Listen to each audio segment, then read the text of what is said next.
This week's Parashat Bamidbar, we actually are starting a brand new sefer of the Torah, the fourth book of the Torah, the book of Bamidbar. It's talking about the journey in the Midbar, the journey that we took in the desert. We're now moving, we're leaving, we're on our way to Eretz Yisrael, and ultimately we're going to mess up with the sin of the spies and a couple of parashas, and we're going to be stuck in the desert for 38 more years. But we're starting a brand new book. Let's get excited. A lot of deep stuff in this week's parasha. I actually want to talk about a side idea because it was actually a question that bothered me for many, many years.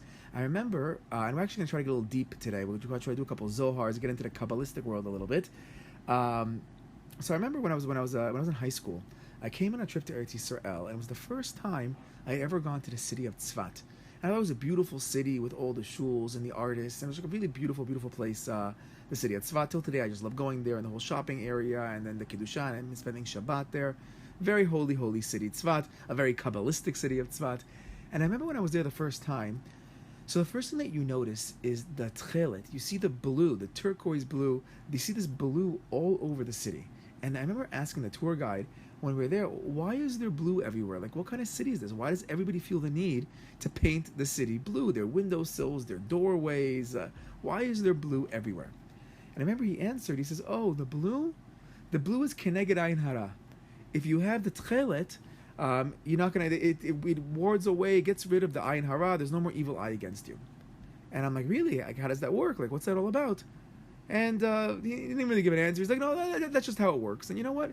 Whenever like this concept comes up, whenever I'm in Sfat, whenever any of my students now ask me, it's always been like, yeah, it's some kind of like Kabbalistic thing, this green, they're going to ask you, oh, but what about the red string? Doesn't the red string also give it a Ayin Hara? When you go to the Kotel, they sell you that red string, Kever Rachel. So is it the red string? Is it a Tekhelet string? Also, what is the color of Tekhelet? It's interesting.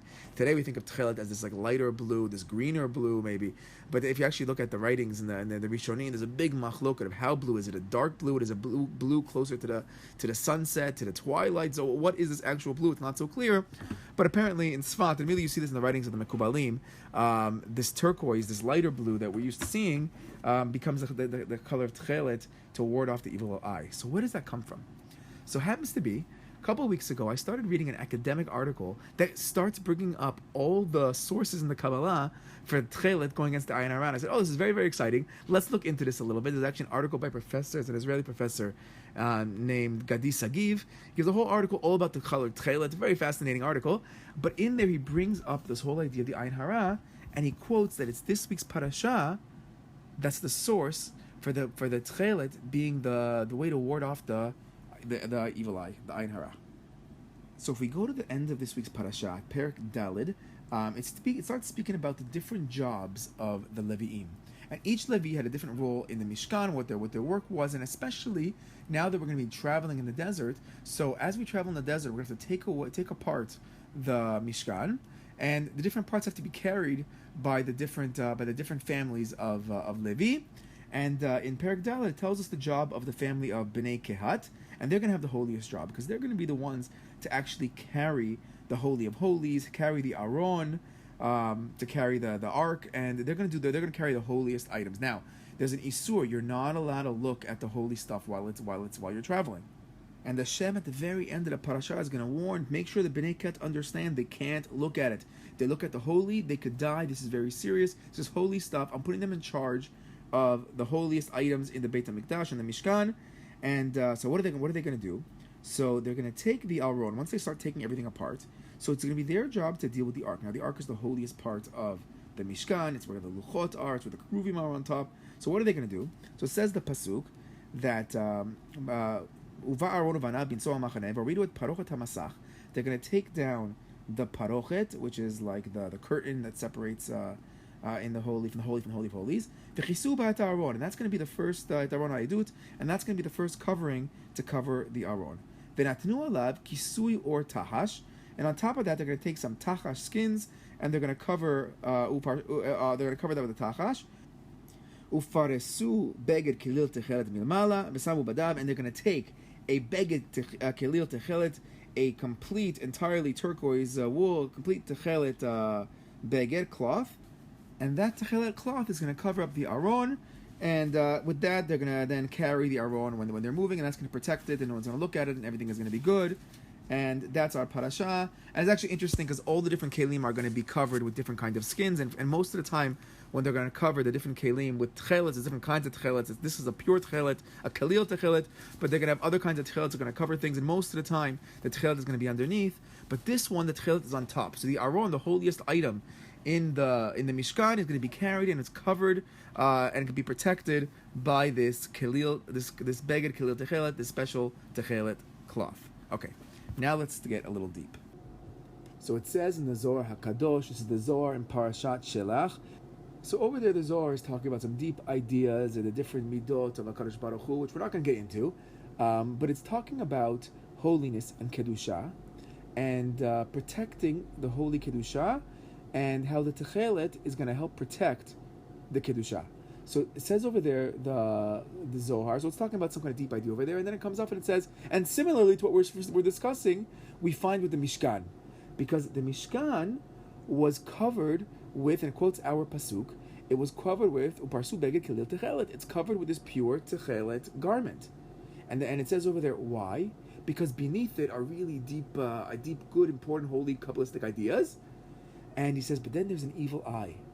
There's the eina bisha. There's the evil eye that's gazing, and it wants to gaze and look at the kedusha. It wants to get to the holy, holy stuff, but the techelet is going to stop it, and the Tekhelet the evil eye is going to confront the Tekhelet, and it's not going to be able to make it in. So somehow the Zohar is saying that the Tekhelet is going to stop the evil eye. So how does it work? How does the Zohar work? So this professor goes on to explain, quoting the Ramak in a couple of places, Moshe Cordovero, the big Kabbalist, and he explains that Tekhelet symbolizes Midat Hadin. Tekhelet comes from strict justice. As the Gemara is going to teach us that the Gemara says, what's so special about Tekhelet? You're going to look at your tzitzit, and you're going to remember the ocean. The ocean is going to remind you of the Shamayim, and eventually it's going to get up to the Kisei HaKavod. It's going to bring up to the holy God's holy throne. It's going to bring up to the Shamayim. And we have other sources in Chazal that says the Kisei HaKavod, the holy throne of HaKadosh Baruch Hu, that's where all of our souls come from, and that's where all the neshamot are going to get judged. So this concept of Tekhelet taking us up to the Kisei HaKavod takes us back to this place of Din, and this koch of Din now in the Tekhelet is so powerful. And here he's going to quote the Ramak says in Pardes Rimonim in Yud section Gimel over there, that this is the blue cloth. The blue cloth, similar, we see in other places like the ocean, we spoke about the sea that it's compared to, that's strong and powerful. These are the waves that are coming through. This is the Din, it's the powerful, and that strong Tekhelet is gonna have the power to Tekhelet. Tekhelet is the same letters as Tekhelet, to destroy. It's gonna destroy, and it's gonna threaten any Ayin Hara or anything else that's gonna try to get to the Aron. If you're gonna try to get down to the holy stuff, to the holy Aron, the ark, and what's inside it, you can't get there. Because this Techelet cloth that's covering it in our parasha is going to protect the Kodesh, and it's going to move everything else away. That's the Ramak. Now comes along the Arizal, and the Arizal says a little different. So the Arizal says, Shaklipot wotzimi stakel v'kodesh. The impure, this Ayin Hara, these negative forces, they want to look at the holiness, and they want to get a hold over there. They want to try to do it. But what happens? They're going to look at the Tekhelet, and when they look at the Tekhelet is going to catch them. They're going to get held by the Tekhelet. What's going to happen is they're going to get stuck looking at the Tekhelet, and the Tekhelet is going to work as some kind of a distraction. It's going to work as some kind of way to soak them in, and by doing that, protect the holy stuff that's underneath, and that's how the Tekhelet works. It works as a way to catch the light. It's the dazzling Tekhelet. It's this glowing brightness that the evil forces look at. They get caught over there. The Ayin Hara can't do anything because it gets so into the Tekhelet. It's not going to be able to get to the holy. It gets stuck over there. So interesting. So there's two ideas. We have this, the way this professor explains, you have this Ramak, you have Moshe Cordovero that's kind of saying that the Tekhelet comes out as this strong, powerful, threatening force that makes sure the Ayin Hara doesn't get anywhere near the holy, while you have the Arizal kind of saying that no, it's actually very attractive, and the Ayin Hara sees the Tekhelet is close to the Tekhelet, as in other sources, it's very similar to Tekhelet in certain kind of ways, because this is Din and that's negative, and somehow it gets attracted over there, and it gets lost in the Tekhelet, so it never makes it to the Kodesh. Although I do have to say, Lanut Dati, I looked at a couple other Ramaks that this professor doesn't speak about, and to me it might sound like the Ramak might be actually closer to the Arizal, that may be the way that the the Ayin Hara gets so attracted to the Techelet is because the Techelet is a little more aggressive when it goes out to try to catch the other forces. So maybe they aren't as different as he's trying to make it out to be. But here we see this concept of the Techelet protecting us from the Ayin Hara in the Zohar and in the early commentators on the Zohar. Now, if you actually open up the Zohar on these sections, so in the newer Zohars, there's actually a footnote on this section, and it's a footnote that they attribute to the Chida, the holy Chida, and the Chida there writes that, a couple of words he goes, from this whole section of the cloth that covers the Mishkan, mashma, the Tzeva Techelet, Tov La'ayin Hara. He says, it applies from the Zohar over here that Techelet is a good way, is a good item to the color. It was a good way to work against the Ayin Hara. If you want to fight against Ayin Hara, get some colored Techelet out there, and this is now going to become the source for why we see Techelet all over Tzfat, and why the Mekubalim so got into it. We have ourselves the Zohar, we have the early commentators of the Zohar, and we have the Chida writing it straight. It comes to the point where we get to the Ben Ish Chai, and the Ben Ish Chai in Shud Rav Palim Chelik Bet, Yor Adei Siman Kaftet. So there somebody asked a question, that a baby was born, and they wanted to cover the baby, they wanted to do all these different kind of these different segulas to try to protect the baby from Ayin Hara and other negative forces, so they wanted to cover the baby in a blue cloth. So they asked the Ben Ish Chai, is this holy? Is this kadosh, or is this kind of some kind of fake voodoo and witchcraft or something? So the Ben Ish Chai says, no. This is 100% kosher. This is totally okay. And he quotes the Rav Chaim Vital. He quotes the Zohar and the commentary, the Arizal on the Zohar. And he says, no, this is holy stuff. It works. So halacha l'maaseh, this Tekhelet is a way to protect against the Ayin Hara. So we have the source for Techelet being a protection against the Ayin Hara, either by pushing it away or by absorbing, or however it actually works. It comes from our parasha of covering the Aron with the Techelet.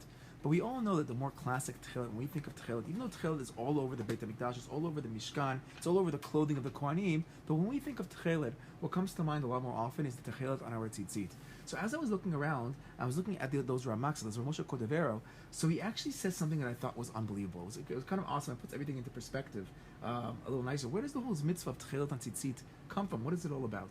So if we go back to Bereshit, to the very beginning, when Avraham saves Lot from when there was the whole full fight of the kings against each other, and Sodom gets taken captive, Lot gets taken captive.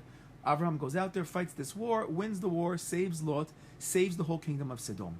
And the king of Sodom comes to Avraham, and he wants to give Avraham a lot of money and a lot of gifts. And Avraham over there looks at the Melech of Sodom, and he tells the Melech of Sodom, he goes, no, I don't want any of your stuff. And he says, Im michut ve'ansruch na'al, if from a thread down to a shoe strap, I'm not going to take any of your stuff. So nobody should ever say that I became rich from this evil king Sodom. I want everyone to know that everything I have comes from HaKadosh Baruch Hu. It doesn't come from you. Mr. Sodom, you could never say that what I have today is because of you.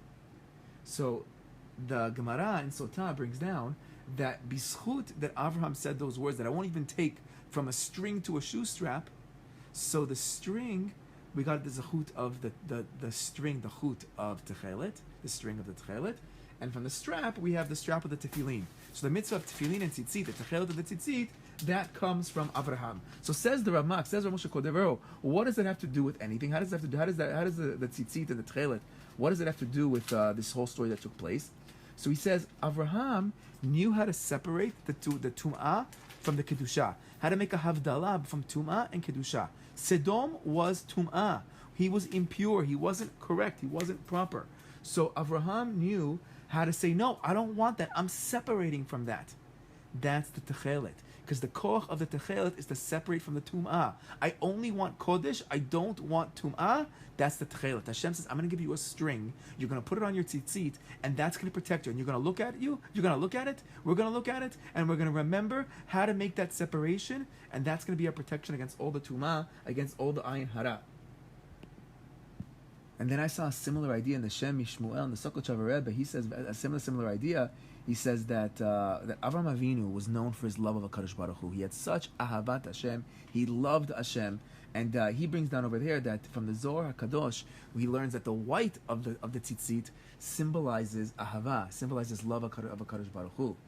But he says the Tekhelet that symbolizes the Yirat Hashem, the fear of Hashem. Otherwise, the Yirah very much related to the Deen that we were speaking about. What we saw in the Ramak, what we saw in the Arizal, what we saw this concept of Deen of the Tekhelet. So here over here, the Shem Yishmael is saying a similar idea in Yirah and fear of Hashem, which is kind of the same, which is the same concept over here. But he's saying here that the white is the Ahavat Hashem, which is the main part. That's most of the strings. But then we have one string of the Tekhelet that reminds us of the Yirah, and he brings down the same drasha over here, that Avraham understood Yirat Hashem, understood how to fear HaKadosh Baruch Hu, and how to only cling towards what's proper. So when the king of Sodom wants to give him what he wants to give him, Avraham says, no, I don't want it. I only want Hashem. I don't want what you have to offer. Avraham can make that distinction. He goes, that's the white strings and the Tekhelet string. The white string symbolizing the Kedusha, the Ahavat HaKadosh Baruch Hu.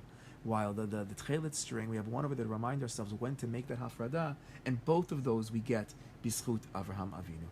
Shabbat Shalom.